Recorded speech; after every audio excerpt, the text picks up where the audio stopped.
One of the cool things about going to thrift stores when you are into junk journaling are the incredibly cool and unique finds you can discover.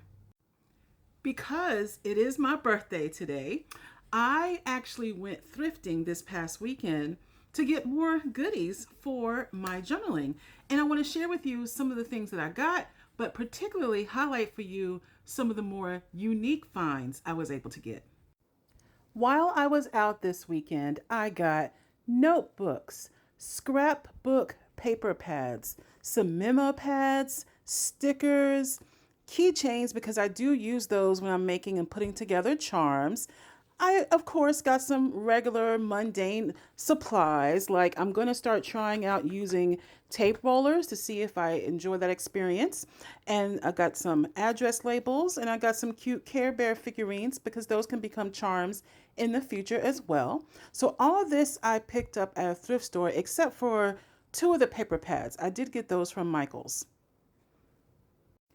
I also got a variety of used books to add to my library for journaling, including some Walt Disney books, Sesame Street books. I love this book Masquerade. It's like a puzzle mystery book, beautiful images. I'll pan here just so you can see. Look, I got another unicorn book like I needed more unicorns, but hey, I have a unicorn junk journal. Alice in Wonderland, I have a junk journal coming up with that. Pirates of the Caribbean, I got because, I'm in the Tampa Bay area. Pirates are big here. That Big Game Animals book has some beautiful illustrations. So I picked these books up, and y'all, I was able to take advantage of some fantastic July 4th sales. But let me now switch and share some of the more unique things that I picked up. So I'll start with this Snow White figurine. One of the things that I am doing with my junk journal themes each month is finding ways to embody that beyond just the junk journal. And I decided that each month with my theme, I would look for a vintage item related to the theme. So given that my theme this month is Snow White, I was ecstatic to find this figurine. It's vintage, I think it's from the 80s or 90s of Snow White. Perfect for me to put with my fairly new trinket shelf that's pretty empty right now, but I am starting to fill up. So she is too big to fit on any of the specific shelves. I'm going to have to find a spot for her up here. So I've pushed everybody over a little bit and there she is. So this is my vintage figure for July, Snow White theme. Last month was unicorns, and for that, I had this unicorn wood piece that's vintage. And so I'm filling this up with cute things.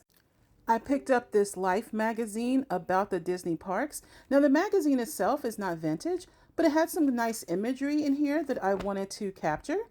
For example, this imagery of being in Tokyo, stormtroopers, the castle.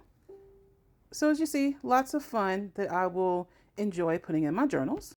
I found this book of children fairy tales that is in another language. I really like having items in my collection that are not in English.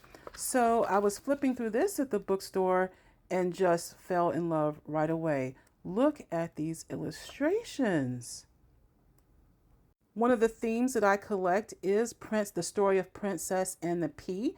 This is because it's one of my mother's favorite stories. She literally is this princess in a pea. She can feel the tiniest of crumbs in her bed. If she finds anything, even a speck, it just sends her over the edge. So I collect Princess and the Pea ephemera. So this is fun. So I really liked the illustrations and the colors in this children's book. I have never heard of this magazine, Airbrush Action, but y'all, it is filled with art of airbrush artists who were contracted for different jobs.